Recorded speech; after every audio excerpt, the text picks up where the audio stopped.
Hey, it's DiAlto, and this is the Untame the Wild Soul Woman podcast. From body image, sex, spirituality, money and relationships, to motherhood, creativity, business, communication, and desire, Untame the Wild Soul Woman is the place to come for real stories and powerful advice to help you reclaim and redefine womanhood in the 21st century.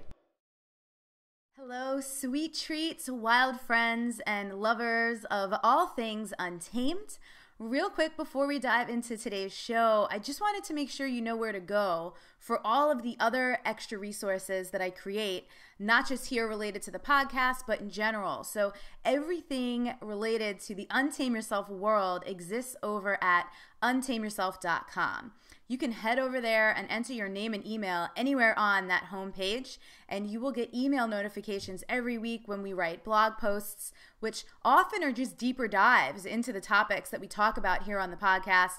We do free video training series, online workshops. Sometimes we're collaborating on a deeper level with some of the women that we have here on the show. So if you don't want to miss out on any of those resources or any of the things coming up in the next few months that I have in the pipeline for you, one of which is going to be a free training on transparent communication, how to have a courageous conversation, and how to apply that to any kind of relationship in your life, which will be coming up in March or April. Haven't decided yet.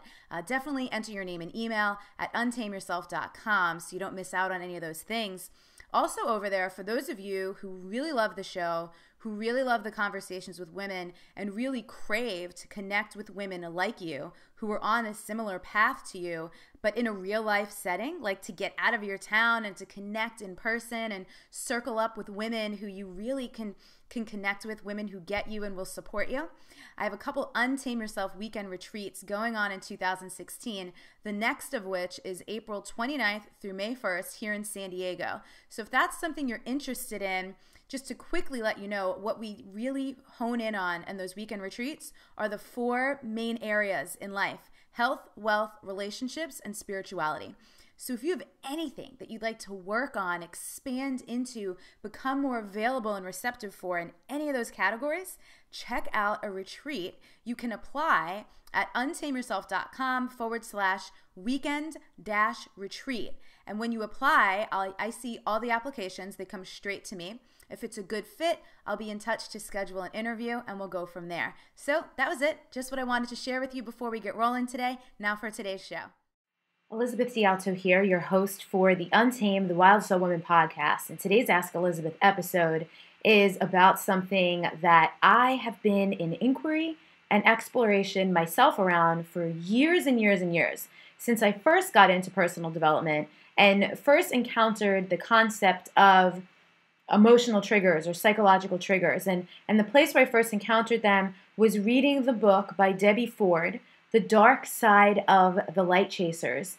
And this was back in like 2009, so 7 years ago, which is crazy that 2009 was 7 years ago. I was living in Hoboken, New Jersey, and I remember reading that book and doing some of the exercises where she's talking about your shadow side. And I bring up shadow, and we have a couple of great interviews on the podcasts with my friend Jen Blackstock, with my friend Lola Pickett. So we'll link to those in the show notes. But the shadow side is really a lot of the disowned or like totally buried and denied parts of ourselves that we're ashamed of or that are painful or that we really don't want to acknowledge or admit are alive and are potentially active within us. So instead we stuff and we bury, and instead of dealing with them or facing them head on or loving those parts of ourselves as well, we pretend they're not there and they still come out, but because we're trying to bury them, they really come out sideways or in really unhealthy, unuseful ways. So, earlier in the month, I was doing the first call for the Untame Yourself Women's Leadership Council, and a woman asked a question around being really, really triggered by a sister-in-law of hers. And you know, we can all relate to this, right? Having someone or numerous people in our families, or people who are our coworkers or neighbors or close friends or our partners, people who are like close proximity relationships, right? Because it's usually the people in your life that are the closest to you, that you actually have to interact with, you can't really avoid it, that have the medicine, that have the triggers, that are the mirrors for the stuff that you want to deal with. But what I notice, because I get questions about this a lot in various contexts, is that a lot of the information out there around what triggers are for or what they mean can be really easy to misunderstand and misuse, and actually cause you to just be way too over analytical and way too in your mind about stuff that's going on, and certainly not loving enough, compassionate enough, or clear enough to actually make the most use of them so that you can take the information and work through it and get through it. So on our call, in my answer to this woman, I was really excited. It was an insight, an instant insight for me, because the way I described it and explained it was probably the clearest I've ever felt in relation to this topic in my life before. So I immediately wanted to turn it into a podcast. We can share it with you all and we can discuss it. So this is a really great episode. To find the show notes, and this is going to be episode number 72. So go to untameyourself.com/episode-72, the number 7, the number 2, and leave us a comment or let us know how this resonates for you or what lands for you. It's also super relevant because last week in our private Wild Soul Movement group for members of the program, someone asked about the saying that came up in my interview with Jordan Gray back in Man Month, if you spot it, you got it, which is about triggers. So that's saying if you can spot something in somebody else, it means you have it. But what happens is sometimes we take these things way too personally. So I have 3 purposes of triggers to share with you in this episode to help you get way more clear around it and to help you see how to make them useful in your life. So here's the 3 purposes. Number 1, if something triggers you, and here's what I mean by trigger, something somebody else does or some situation or some event triggers or charges or sparks some kind of emotional reaction in you, or some kind of behavior in you that feels out of character or out of alignment or out of integrity for you, right? It's enough of a kind of a shock factor, or like, why am I doing this, that really grabs your attention and causes you to want to know, I wonder why that bothered me so much. So that's purpose number 1 of a trigger, is to reflect back the disowned pieces of yourself that want to be loved, healed, and integrated. And so I'll give you an example. One of mine, which I remember all the way back from when I very first read that Debbie Ford book, Dark Side of the Light Chasers, is I have the potential to be a really, really huge bitch. I can be very cutting and very hurtful, especially with words. And so, whereas some people, maybe your thing is being passive aggressive, my thing is being aggressive. I could really do some damage with my words and really with my energy if I'm in a dark or angry place and I choose to direct it towards somebody else instead of handling it myself. But one of the exercises in that book, so when I say this is a disowned piece of yourself that wants to be loved, healed, and integrated, if you have not given it any love or attention, or if it's something that you are in denial about having, it's not useful. But if you can love it and own it, right? Because the opposite of disown is to own. If you can own it, you can put it to good use. So for example, if I was ever in a situation where someone was threatening me, the fact that I could stand up for myself and I could be aggressive and I could be just as threatening back to defend myself could be useful. Or if someone was trying to take advantage of me in any kind of capacity, in business, in some kind of deal or whatever, in my personal life in some way, it would be very easy for me to stand my ground, to stand up for myself, and to enter into a confrontation and not back down from it. So that's an example. Disowned piece of myself is that I could be mean, I could be hurtful, I could be bitchy, but owning it, loving on it, and integrating it means by acknowledging it and owning it, I could put it to good use if a scenario should ever present itself where I might have to. or where that might actually serve me. So that's purpose number 1 of a trigger. Purpose number 2 of a trigger is to give you a source of contrast or friction to rub up against, to reveal something to you about yourself that wants your attention or that needs to be dealt with. So to cause a reaction in you that will reveal something that you want to love, heal, or integrate. So let me give you an example of that. Sometimes, and this is where the woman in the Wild Soul Movement group had asked about the term, if you spot it, you got it. So say I'm interacting with someone and I'm noticing like they're making me really angry by the way they talk to me. Does that mean that I don't like the way I talk to people? Because if I spot it, I got it? Well, maybe. But the other option, and the one relative to this point, is maybe it reminds me of something that I haven't healed or that I haven't worked through. So maybe it reminds me of the way, someone in my past used to talk to me and I've never forgiven that person, or I've never dealt with it, or I've never acknowledged it. So it doesn't mean that I talk down to people or that I'm mean or nasty to people. It's actually calling up that experience of what it reminds me of so that I could heal that experience, and I could heal the energy, or I can heal the relationship, or whatever it is that it reminds me of. Because we can't have growth, we can't have healing, we can't have expansion without contrast or friction. And contrast is great because on the other side of what you don't want is what you do want. So that's the second purpose of a trigger. The third purpose of a trigger is an invitation to discernment.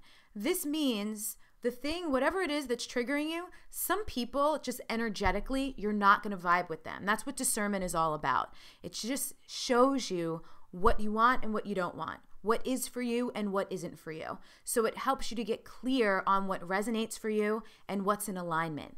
How do you want to spend your time? How do you not want to spend your time? Who do you want to be around? Who do you not want to be around? So sometimes the trigger is just there to help you get clear about what you do and what you don't want, which is the art of discernment. So those are the 3 purposes of triggers. And the thing is, the really amazing usefulness of triggers is that they're often there to very obviously reveal to you the blind spots in your life. A couple weeks ago, I was teaching a Wild Soul Movement workshop locally here in San Diego, and one of the things I shared that was a big aha moment for a lot of women in the group was one of the biggest traps in self-help, spirituality, personal development is to get addicted to the seeking or addicted to the practice of excavating, right? Always digging, always looking for the next thing to heal. And often we're looking for like what's unseen or what's unknown, maybe even asking ourselves things like, well, maybe this has to do with a past life that I don't remember, or, maybe this has to do with something from my childhood that I've suppressed, and going and looking in all these places where the information isn't obvious yet or readily available yet, instead of facing what is obvious and what's right up in your face, asking for your attention. And as I'm saying that, the train of truth is going by. So it's a big point and it's an important point. The people who trigger you are your mirrors to be like the embodied human, glaringly obvious invitations to you of what's up and what wants your attention, what wants to be addressed. So you can spend your time in your journey of growth either excavating and looking for things that aren't obvious, which is kind of a waste of time, or leaning into the things that are obviously and apparently confronting you in your life, which often is coming up through your interactions with other people. So I hope this was super useful for you. Again, head on over to the show notes page, untameyourself.com/episode-72. That's the number 7, the number 2. Leave us a comment. If you have a question, if you want to share what resonated for you, if this helped you get clear, I definitely want to know about that. So thank you so much for listening. We will see you or talk to you next week. And as always, if you have a question for a future Ask Elizabeth interview or Ask Elizabeth topic, just shoot us an email at hello@wildsoulmovement.com. Also, I want to share this with you. I've been noticing on Facebook that I get private messages from some of you sometimes, and they get filtered. They go into like these filtered folders, and I don't see them for months at a time when I remember to check that filtered folder. So if you're ever trying to reach me directly, don't ever send me a private Facebook message, especially if we're not friends on Facebook, because I'm probably not going to see it. And it's very rare that I actually go through my Facebook friend requests. I have like 400 sitting there right now that I haven't responded to in months. So if you want to reach me directly, always email hello@wildsoulmovement.com. My right-hand woman in business, Natanya, gets those messages, and I may not respond to each one personally, but I do always see them. So that's the best way to reach me. Or you could probably connect with me most easily on social media, on Twitter, Instagram, or Facebook, in the Facebook group at untameyourself.com/Facebook. So that was just a little housekeeping around communication and connecting with me and connecting with the community. We will see you later. Bye. I think the biggest takeaway that I got from Wild Soul Movement was listening to my body's clues and what it was saying to me. So actually the extra weight was there for a reason, and it was a protection, and it was a comfort zone, and it was maybe a barrier, something to separate me from the outside world. And so what I've discovered later during the program is that it had a lot to do with the loss of my mother. So what's interesting is that I think that grieving my mother and doing your programs at the same time, it came, and that was what I was healing. That was what needed to be healed and addressed, and it had nothing to do with the weight. So my body was actually telling me, like, this is sadness. It's not fat. It's a layer of sadness that we're keeping, close to make you warm. And which in the end, I not only made peace with it, making peace with it let me shed like 10 pounds without even doing anything ever different. Much later though.